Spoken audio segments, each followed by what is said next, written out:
Outstanding. Okay, and so I'm definitely happy to have you on because you're going to tell us the best way that we can save our democracy. You have a big responsibility, and Oh my. so Thanks a yeah, lot. yeah, It's on me, yeah.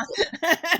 Well, it's all on. It's always on the shoulders of the few of us, so that the most of us can benefit. All right. So I really want to introduce my audience to who you are. So you are a prize-winning journalist and an author, and you've published extensive work on human rights and resistance to dictatorship. And your most recent book is Shadow Network, Media Money, and the Secret Hub of the Radical Right. And you're a graduate of Yale University and a research scholar at Columbia School of International and Public Affairs. And so I attended a filming that was based on your work essentially a few months ago, a month or so ago, where you're talking about the 2025 project, right? And or Project 25 more specifically. And I want to get into that. And so basically, for those who don't know who it is, and you really all need to know about Project 25 and it's being led by the Heritage Foundation. It's a essentially it's a collection of policy proposals to fundamentally reshape the US federal government in the event of a Republican victory in 2024. And this was established in 2022, by the way, and it's designed to recruit tens of thousands of conservatives and basically replace the existing federal service. It's a whole thing, and it's really really dangerous. And Anne's going to break it down. But before we get into that, and and all this doom and gloom, I just want to talk. I do a mental health check in with every guest that I have, and so I want to ask you, how are you doing? I'm doing okay. I'm trying to pace myself because it's a 5 months to November. It's going to be very intense. Um, it's already intense, but it's going to get more so. And I think everybody needs to take a breath and think about how to do a little self care along the way.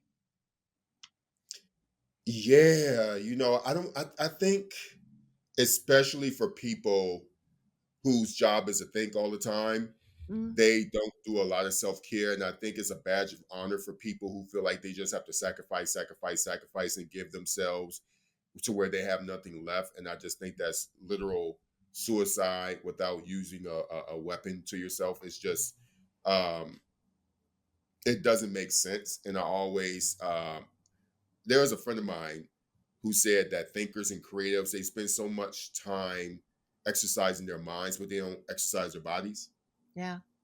right? But And the other so just part of it is that long ago, uh, maybe before you were born, I don't know.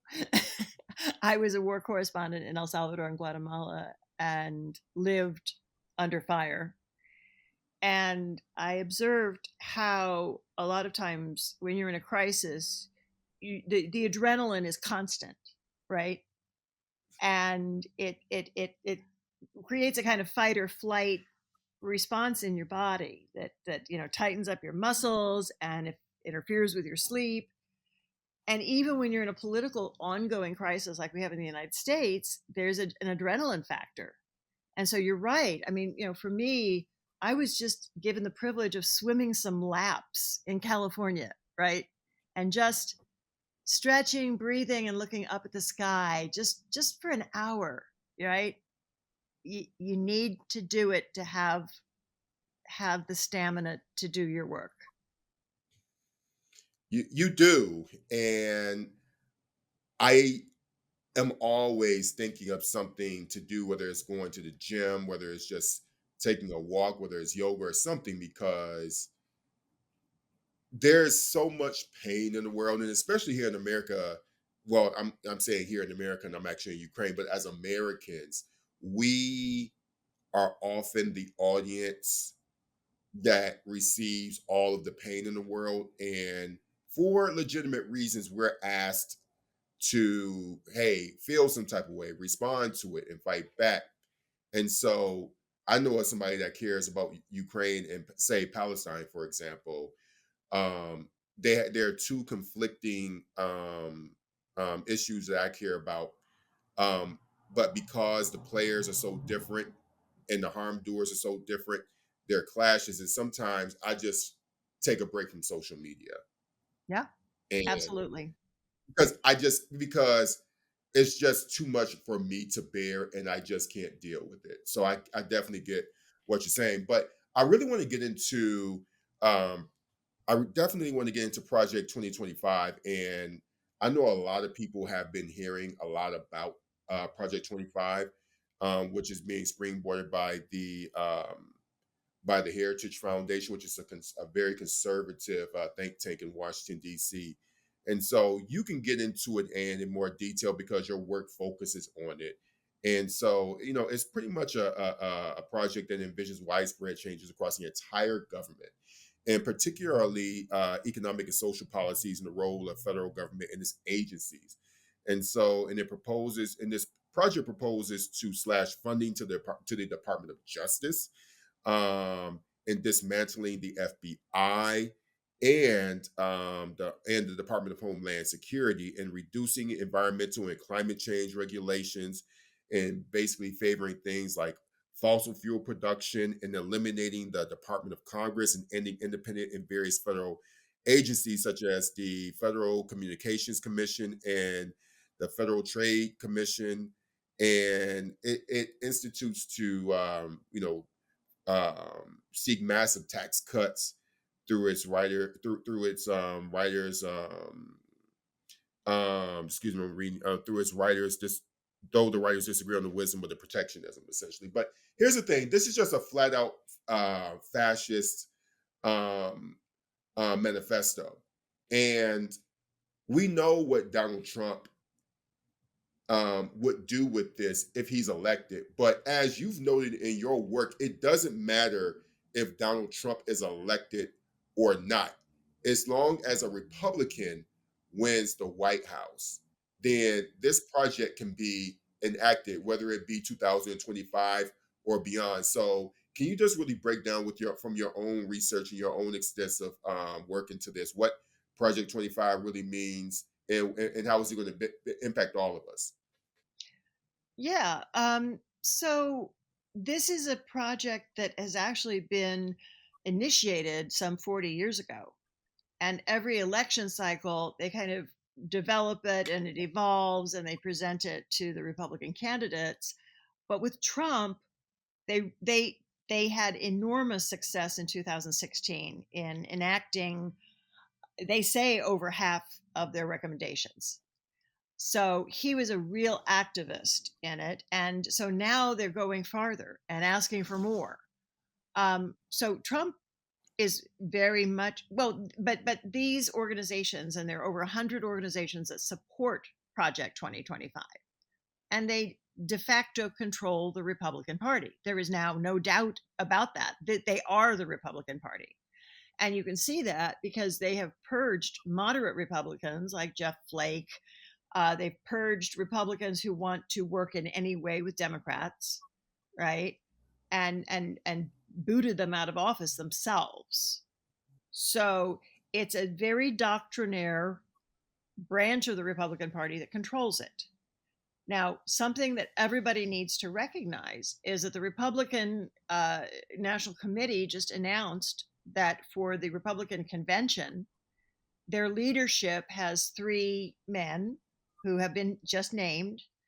And the head of policy is the author of the chapter of Project 2025 on concentrating powers in the presidency. So this is the Republican Party platform. Um, People need to be aware that there are three main areas. One is to take basically all of the civil and political rights that we have won over the last half century and roll them back. Women's rights, minority rights, religious rights, LGBTQ rights. It's just like those are over. And in fact, it starts with saying that uh, we have to eliminate words from all federal documents. And these words include gender, diversity, equality, and reproductive health. So this is George Orwell time, right? We cannot say the word reproductive health. That's how radical this is. So you go through the document, it's 900 pages long. I read the whole damn thing. And that's what they do. We have laws in this country that say that you can't fire somebody from their job just because they're gay. They say that's over. You'll be able to fire somebody from their job just because they're gay. We'll be doing that again. We'll be preventing women from getting procedures that could save their lives if one of their pregnancies goes wrong, right? Because we'll consider that abortion. And we'll put the doctor in prison. This is how radical this document is.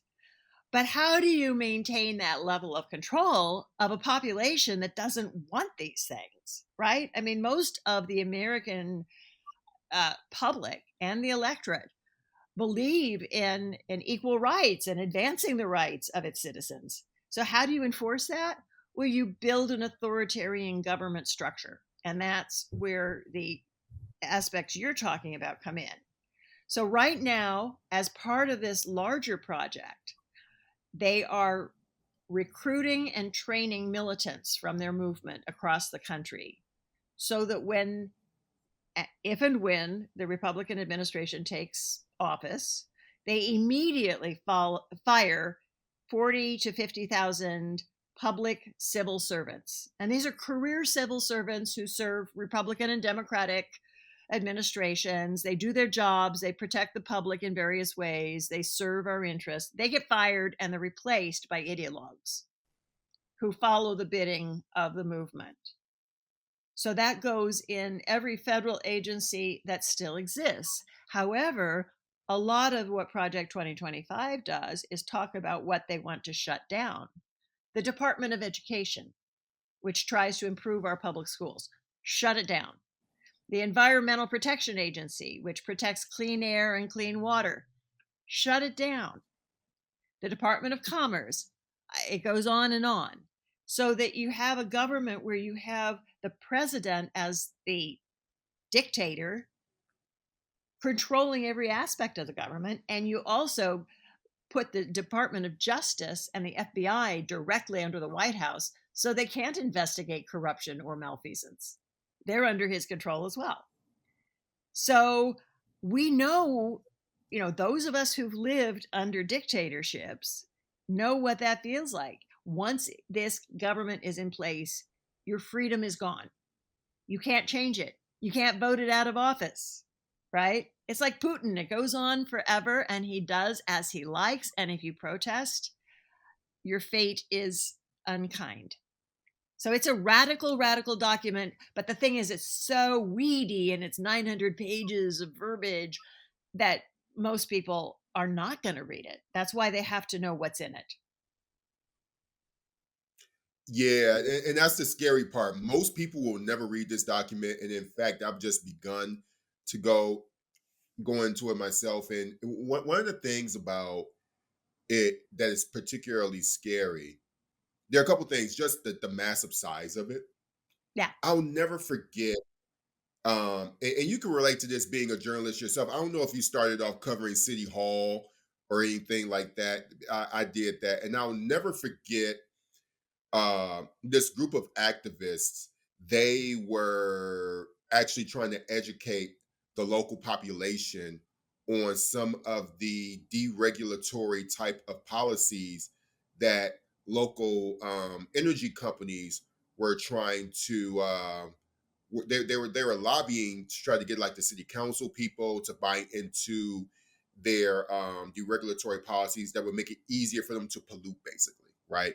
That's what it was. And so the documents were hundreds of pages long, and it was written in this very esoteric language. I'll never forget one of the community members, just a regular resident, saying, you know, I feel stupid reading this, and I can read, but it's so long. It's like they discourage you from wanting to learn how you want to operate in their communities. And she wasn't stupid because that was the point. Okay. And so she was right. And so this project 2025 reminds me of the same dynamic, but it's just on a federal scale. What's particularly scary to me is the Justice Department. I don't think people realize how important the Justice Department is. Back in 2011, I believe that was a year.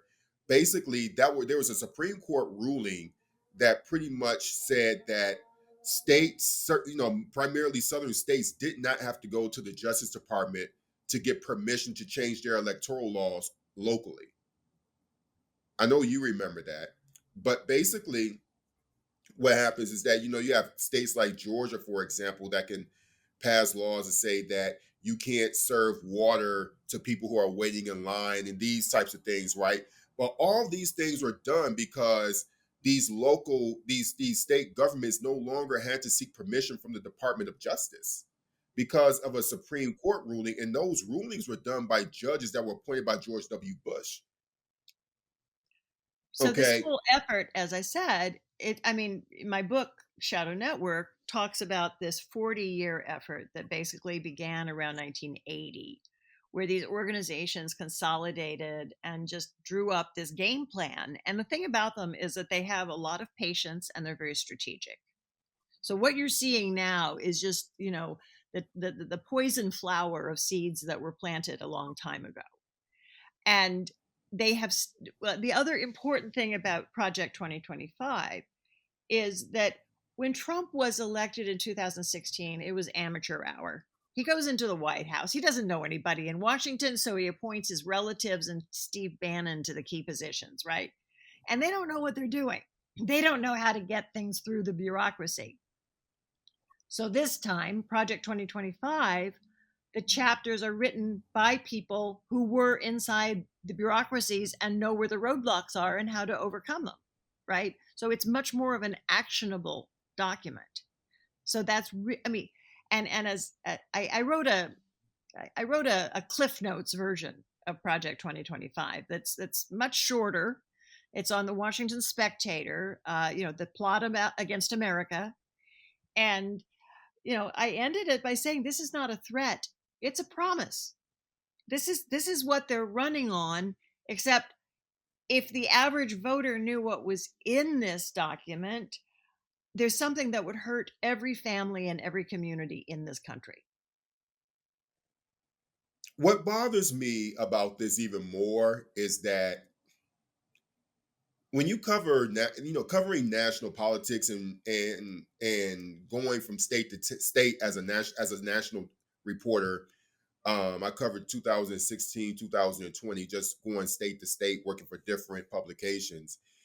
And I'll never forget how I would just go to places like Ohio and Florida to cover high profile local races, whether it be for governor or whether it would be for a mayor. Um, and a lot of times the locals would not fully be aware that there was a state election happening because they were that tuned out. And I ran into that a lot. Obviously, these people knew their conditions far more than I do, but where the power comes in to choose and pick and to know what other people are thinking, I knew more, but I just had to think my job and your job is to read this stuff. Most people's jobs are not designed for them to constantly take in information at the scale that we are trained to take it in. And so these people who are in Project 2025, they know this. They know people aren't going to read it. They know that there's going to be a deficit. And so I guess my question to you is, how do we overcome that? Because as journalists, we both know that this information game and now the disinformation game is scared. It's really, it disadvantages good faith people and it advantages people like these authors of Project 2025. Well, and by the way, another article of 2025 says that you have to immediately limit the government's cybersecurity efforts, especially before elections. So it's like a love letter to Vladimir Putin. It's like, come on in, right? Why would they be so fearful of cybersecurity on disinformation and misinformation? Why? And unless somebody was invested in peddling it, right?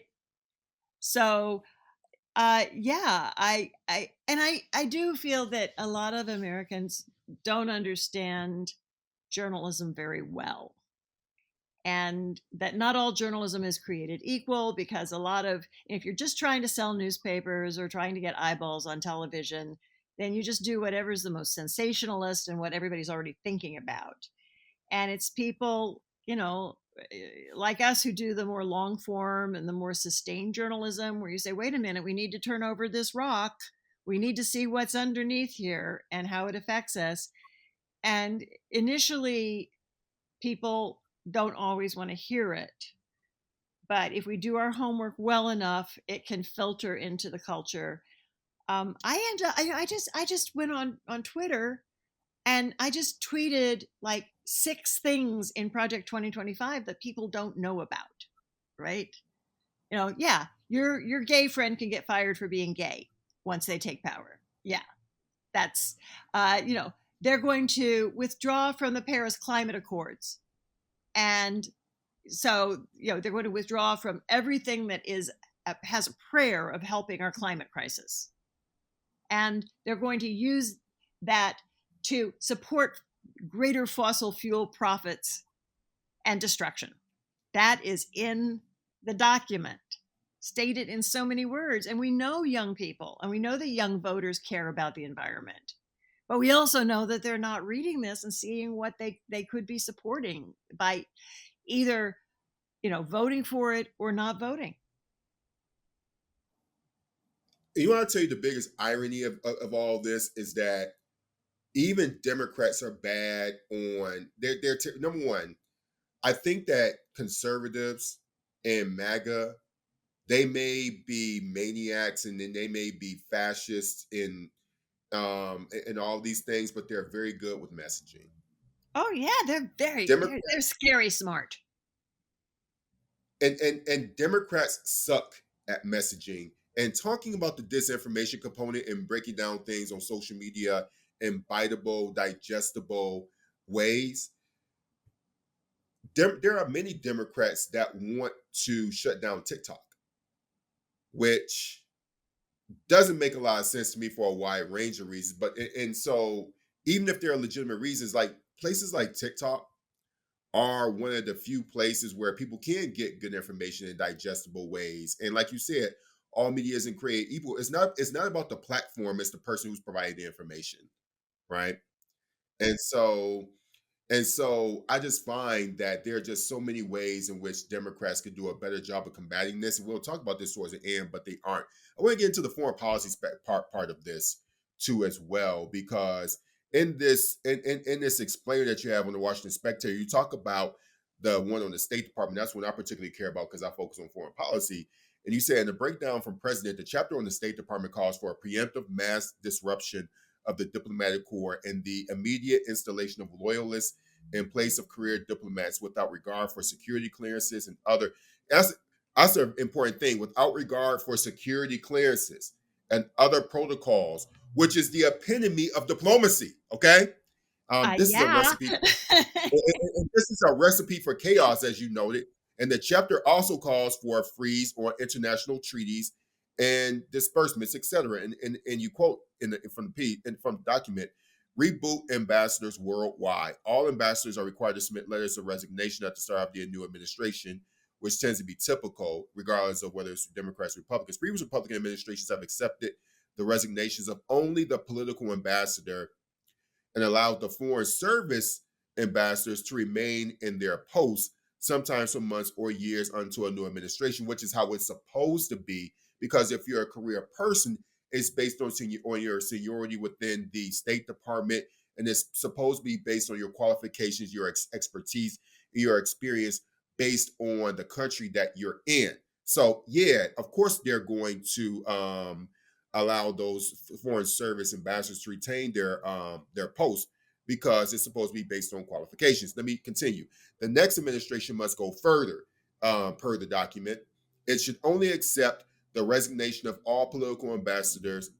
I'm sorry, it should both accept the resignation of all political ambassadors and quickly review and reassess all career um, ambassadors. This review should commence well before the new administration's first day. Ambassadors in countries where U.S. policy or posture would substantially change under new administration, as well as who have evinced hostility towards the incoming administration or its agenda, should be recalled immediately.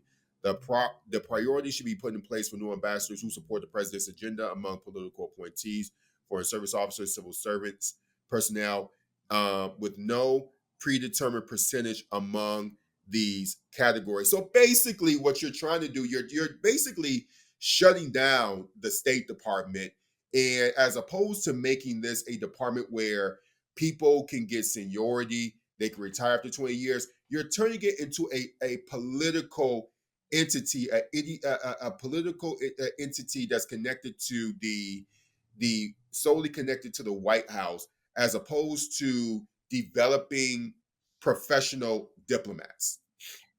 So Terrell, it makes me think of a mafia operation, right? You know, somebody's got a pizza restaurant, the mafia takes it over, they fire everybody, they put their own goons in, and then they can be, like on the take, and they can be, using it for their own nefarious purposes. What we have in that language you just cited, to make it really understandable, you fire the career civil servants with their degrees, and they've learned languages, and they've studied trade policy, and they have, they try to educate themselves about US interests but also the local populations. You fire those guys and you replace them with your cronies who figure out how to cut corrupt business deals, and how to, swing the whole, whatever the president needs. And we know some of the things that, one candidate has needed in the past. uh he's got his cronies there serving his interests as ambassadors representing the rest of us. I mean, yeah. So here's the thing, right? Why we should really be concerned about this, just from a practical level, because we don't talk about how foreign policy impacts the common person. So we all remember when Trump said, "I'm going to meet Kim Jong Un," right?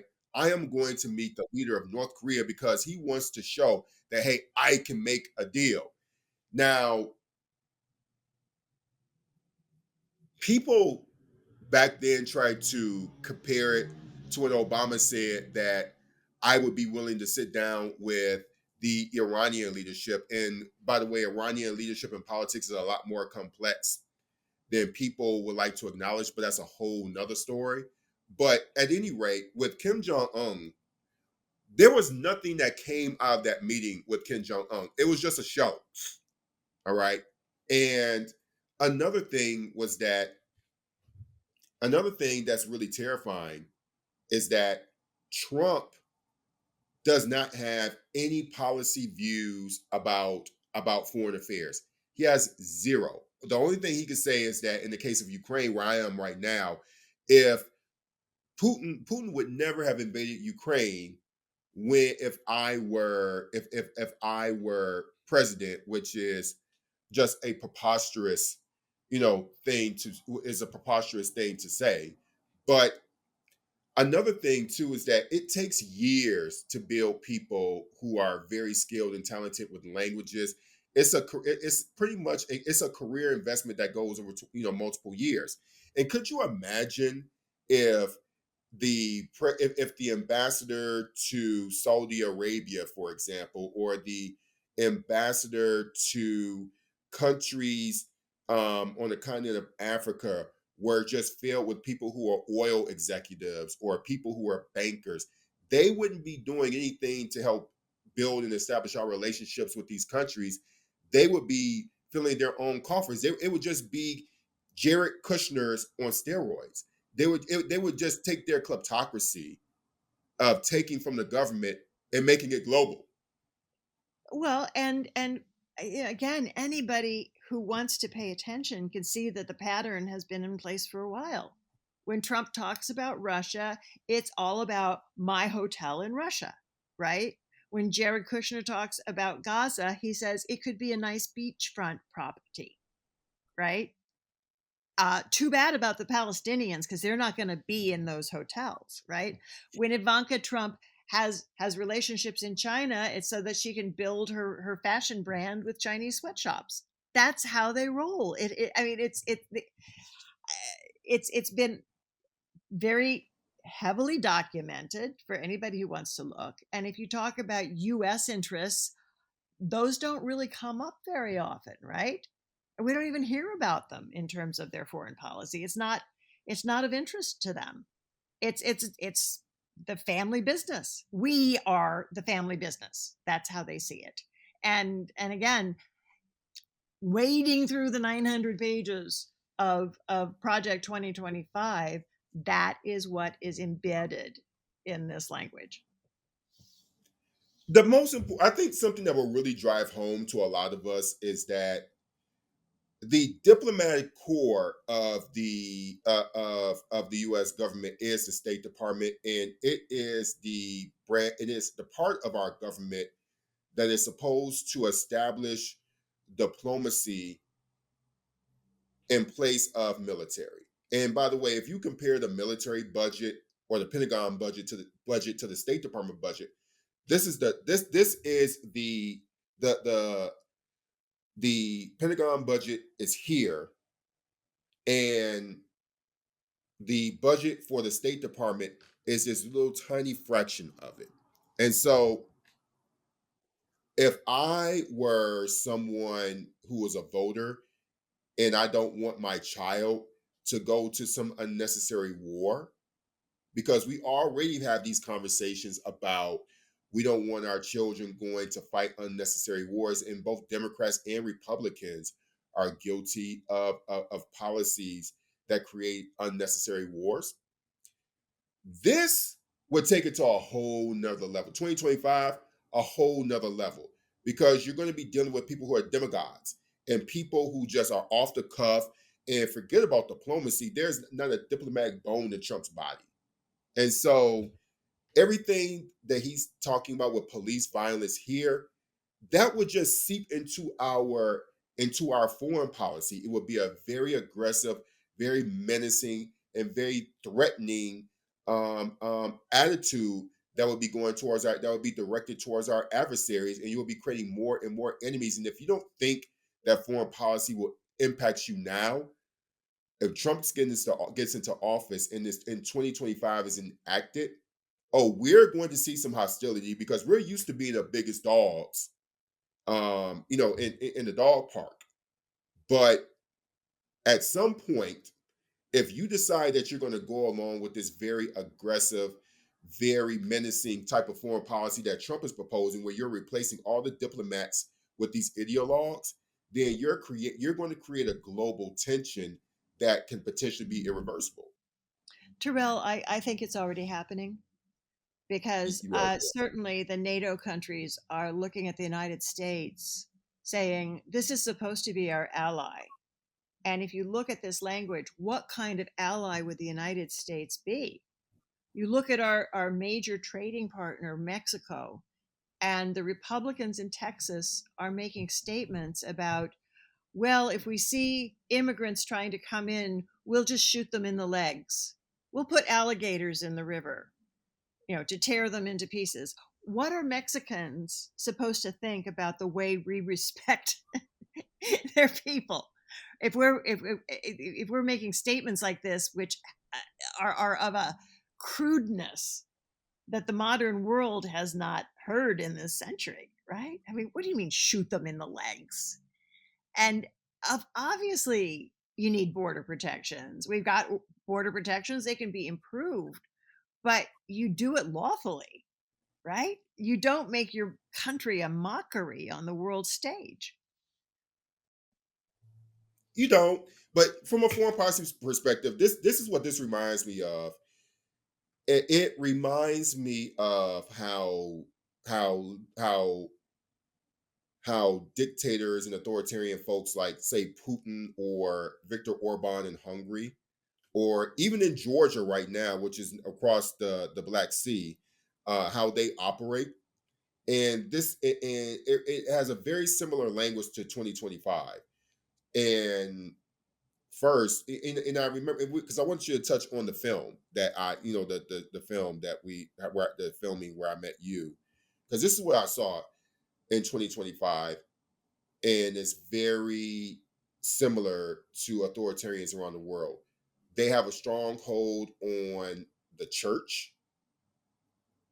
They have a strong hold on the far right, and they coalesce all of the both of these entities to control the state. So it's like a trinity, essentially. And and you really can't assume total power and carry out this type of stuff unless you have all three. And the church, to me, is like a narcotic almost, like culturally, how it operates, in that whether in Georgia it's the Orthodox Church, in Russia it's the Orthodox Church. It doesn't even matter the denomination. What it matters is that there is a religion that people that conservatives lean on, and say that these gays or these trans people or whoever are coming into our community and coming into our country, and they're changing the way and they're changing our way of life. And it's something that's very, and it's always steeped in misogyny, right? And then finally, when you're talking about the far right, um, in the United States, these are the people who in Charlottesville who said Jews will not replace us. These are the people who are carrying out anti-blackness in the worst of ways. It's the Proud Boys, it's etc. And so I don't think that people in America are really they we don't look at fascism as an American thing, even though Langston Hughes once said, "We the Negro," back in this day when Negro was a term to call black people, we the Negro understand fascism. We know it as Jim Crow, right? And so I think that this trinity that we see here is very much alive and well in the 2025 project, based on the filming that's based on the book, on your book. Well, yeah, the film is Bad Faith, and people can find it at badfaithdocumentary.com and arrange a screening in their community. And in some cases, we can provide a speaker to come and speak with the film free of charge once they get the film. And it's also streaming. But I think it's really good for people to see it in an audience with others so that they feel empowered by it, right? Because the way I see it is that churches are the problem and they're also the solution. There are a lot of Christians, including a lot of evangelicals, who feel that their faith has been hijacked the same way that the Republican Party was hijacked. And when these people get their hands on it, they don't recognize it. They don't want to talk about anything that Jesus ever said. They don't like that part because Jesus said, love the widow, love the poor, love the children, and this is all about hating on them with some kind of Jesus bumper sticker that has nothing to do with what he actually said. So there are a lot of Christians and Jews, and they're working with atheists and agnostics and Muslims and pushing back against this and saying, you are corrupting our faith. Just the same, and in fact, the same way that this presents a danger to our country, it also presents a danger to religion. It gives religion a terrible name. And I'm sure where you are, you see that besides the Russian patriarchs who are collaborating with Putin, you probably also see Christian relief workers who come in and try to help the suffering. So I think part of the problem is that moderate Christians really believe that they weren't supposed to be political. So these people have hijacked various Christian denominations and kind of squeeze them into a political role that they don't entirely understand. And they do it in I've been researching this a lot. they do it by these old superstitions that say that Democrats are demons, right? And that they have to have spiritual warfare against the demons. And it's actually very strange to see modern people reciting these medieval concepts. But I will say that one of the dangers of it is that a lot of these come from Pentecostal populations where you have a high percentage of African American and Hispanic congregations, right? And they're being fed these lines and they're being told that it's a sin to vote for a Democrat, which is totally un-American, right? I mean, this is un-American to help people in a church that it's a sin to vote for the other party. But that's they don't really obey any of the norms, and that's one reason that we've been at such a loss, because he's like, oh, you can't do that. Nobody ever did that. And they said, well, we just did it, and you didn't stop us. I'm going to tell yeah. So what's interesting on that point before because I want to finally ask you, how do we fight back against this? But you brought up an interesting point about the influence of the church of Black and and Latino men. I consider myself, I'm a believer, so I'm a Christian. I attend Concord Church of Christ in Brooklyn, New York, and it's a Black Liberation Theology church. And so our church is very LGBTQ plus affirming.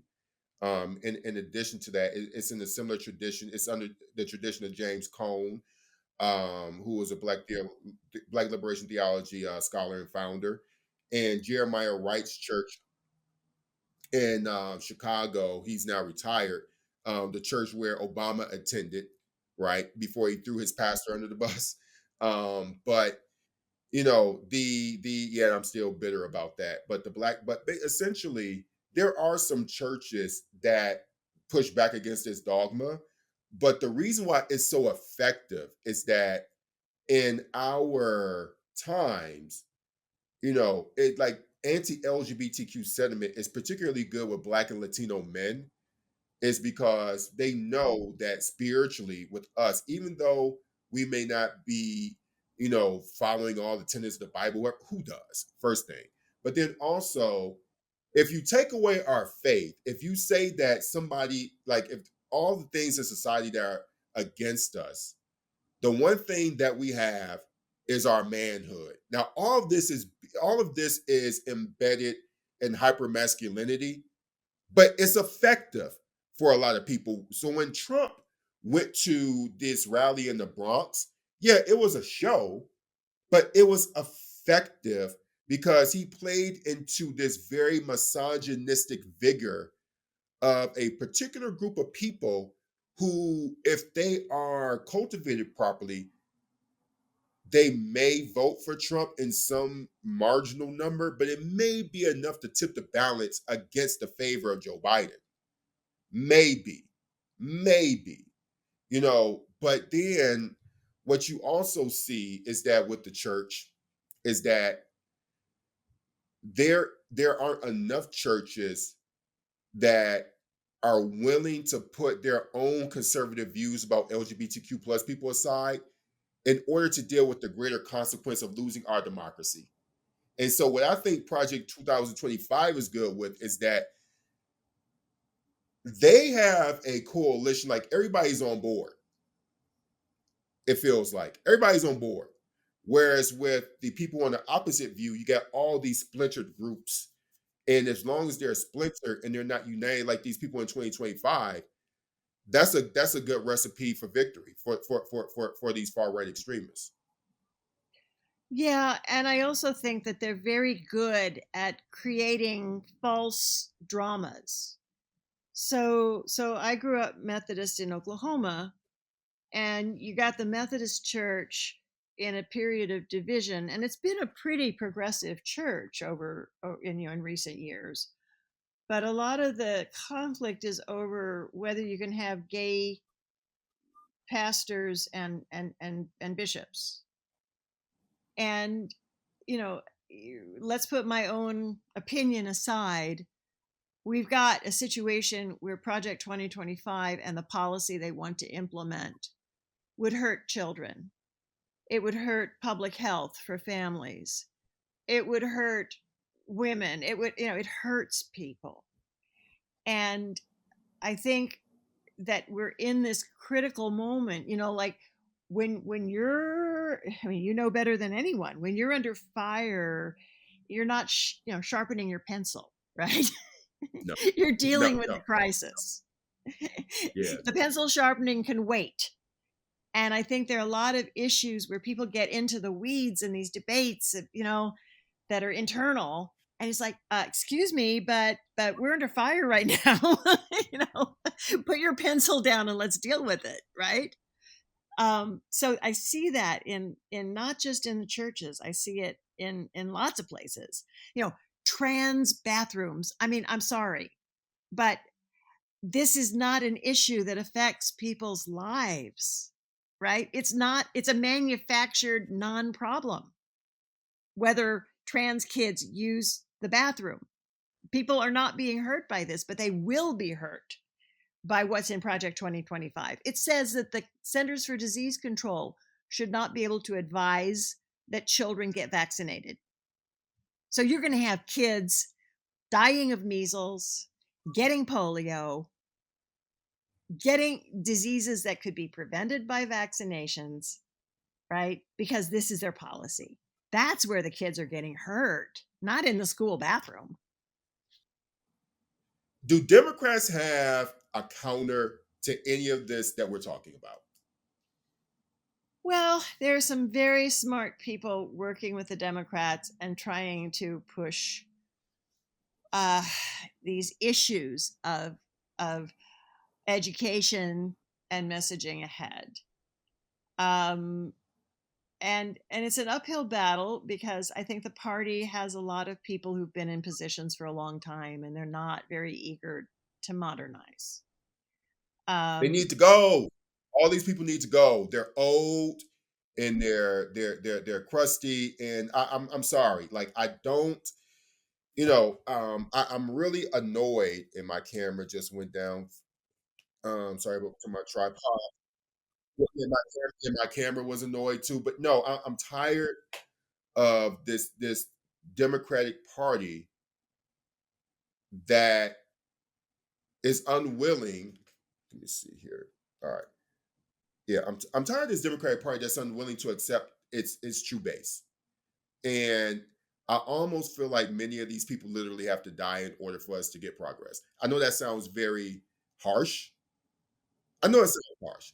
I mean, I'm we don't just have very time for that, Terrell. We don't have time for that. They're not all going to die in the next 5 minutes, five months. But their thinking could be renovated.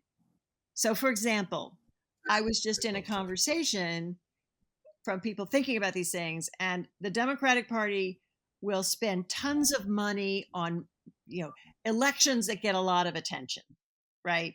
Where they may or may not, they're not going to win it, but they have kind of a poster child that they can promote nationally in the press, and they neglect the state level elections and the local elections that are not glamorous but where they could win with just a little investment. The other huge problem is that they throw millions and millions of dollars at television ads, right? And a television ad goes into a market, and from everything I've seen, people are not convinced by a TV ad. You don't change your vote or get out the vote with a TV ad. The golden standard is sending people door to door with a feeling of conviction, who looks people in the eye and says, you need to vote for XYZ because, and I'll tell you why, and I'm counting on you, right? That's how this works. And the Republicans understand this incredibly well, and they gather the data. They target voters in the swing states, in the critical districts, and they blanket these places with canvassers who look them in the eye and tell them why they have to vote for their candidate. Whereas with, there are Democratic organizations that do this, and they can't find $20 an hour to pay people to give their time, right? but you know why? But you know why? So have you ever met Latasha Brown of Black Voters Matter? Okay, no, I don't know her. No. Okay. Okay, here's the point, right? She is like at the top level of like voter registration. Like she is the master of taking a voter and converting them. So everything that you're saying, like all these warning signs, she would be able to take this into the perfect language and articulate it to the most disengaged voter and make it make sense to them. And the reason why, going back to your point, why these people are not, why they can't find $20 an hour, whoever, to pay the people, is that a lot of the structures or the financial entities within the Democratic Party are not willing to invest. They don't invest in Black women who are their most consistent supporters, like at the voting block. But the problem with it is that these people would, according to Latasha Brown, because she's been very public about this, and other Black women who are organizers and who will really take the language from the work that you do and translate for folks, is that it goes against like their good old boy clubbish type of networks, in that like the party has to change. And the party has to change where I see with these conservatives is that they they don't really like these Christian, these far right extremist Christians. They don't care if Trump is a fake Christian. They know that this guy, they know that he's a piece of you know what. But he, through his policies, are going to carry out their religious ideological beliefs to the core. And so they don't look for purity in him. They just want, because essentially they're the same. He's just a no good, like fake businessman. And these are just Christian extremists who have made a career of talking about God, but there's nothing godly in them. That's what I'm saying. Like they're in sync with each other. So the people like Latasha Brown, all these folks who will be able to like, work with you and be like who will be able to go from block to block, they're not being invested in. And while I was saying I just wish all these people would die, and you are correct, they're not going to die in the next 5 months. It's because unlike the people who behind Project 25, Biden doesn't realize that it's not the fucking white man in Iowa that's going to save him. It's going to be these Arab Americans that he's pissing the fuck off. It's going to be these Black people who he doesn't know how to properly message to, even though he's doing a good job for them because his messaging sucks. I feel as a Black voter, I despise his Gaza policy, but as far as his policies with Black people, like it, Latinx community, in all these, in women and LGBTQ, those are his people. And I think that he is just so caught up in his old white manness that he can't accept it. And the party is going to be continue to be splintered, and they will not be able to counter 2025 with the same vigor because it's just too many splinters. I hate to sound, I am just very, like, I'm really thankful for the work that you do, because I wouldn't have heard about it had one, our friend Andrea Chalupa told me about you. I'm just really like, what I'm really looking for to me is like, this is a wake up call that we all need to get our shit together. And Project 25 is a hell of a message. Like it is a big ass document that got some hellified messengers that they're going to reach, and all the people who are going to be moved by Project 25 aren't going to even read the fucking document. Yep. And one thing to remember is that 40 years ago, these people were really frustrated with the Republican Party, right? They're like, oh, they compromise with the Democrats. They're too moderate. And so what they did was just form a parallel effort. And over time, they took over the Republican Party. Now they are the Republican Party, but they started out going around them. So it frustrates me a little bit when people say the Democrats do this or that. It's like, well, if we make the Democrats the sole responsible party for our future, we're screwed, right? I don't think they can save us. We have to save ourselves.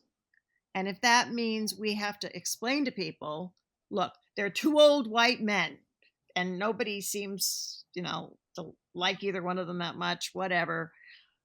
What's really on the table right now are two forms of government. And our current form of government is flawed, but if we maintain it, you can change it, you can improve it, you can vote in the future. And therefore, that's what the people who founded this country wanted. They said, if things go wrong, the people can have a voice. The other form of government that's laid out in Project 2025, and again, people can find, my short version on the Washington Spectator, the plot against America, I call it. You can't change that. Once you put all the power in the presidency and you eliminate the federal government agencies that are supposed to correct and research and serve the public, you can't change it, right? When these dictators take power, they're there for the duration, right? Hitler called it the 1,000-year Reich. He had 12 years of incredible destruction, but nobody could vote him out. You look at Putin and he holds his little elections that nobody actually gets to vote in because he's there for the duration. So that's what Americans are going to be choosing in this election. This is what's on the table. Yeah, I want to ask you, my final question to you is,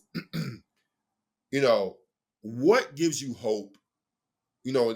Because I listened to you talk, and I've read your work, and Bad Faith. I was at that filming, and it was really great. It was really great work. In fact, I recommend. I'm going to put a link down. Basically, people should watch the film if you're never going to read if you're not going to read the 800 plus pages of 2025. The film does a really breakdown, a really great breakdown of it. But with all this despair that's in this project, what keeps you hopeful? Well, I I don't always have hope exactly. I just know what I got to do. And, I have a daughter who's getting married next month. She and her fiance want to have a kid. And I want a country for them that they can live and prosper in. I don't want them to live under a dictatorship. I don't want to have them to live in this environmentally blighted environment, right? Where, the air is poison and the water is poison and the forests are burning down. So I don't know if we're going to win, but I do know that if everybody who listens to your podcast and everybody I speak to with these film screenings, if everybody reaches out to 10 people and says, okay, let's focus people on what's really at stake for ourselves and our family and our children. You got to remember that, first of all, we've got right on our side, right? We're people who care about each other, not just enriching ourselves. That's who we are. And that's how the country has made any progress that it's ever made in history. You look at an injustice and you say, okay, we got to fix that. And then you work on it together. So that spirit has existed in America too. And we got to tap into it and we got to amplify it. We've got to join together across our differences. And we got to figure out what to do when we're under fire and when to sharpen the pencils. So I don't say I'm hopeful, but I am determined.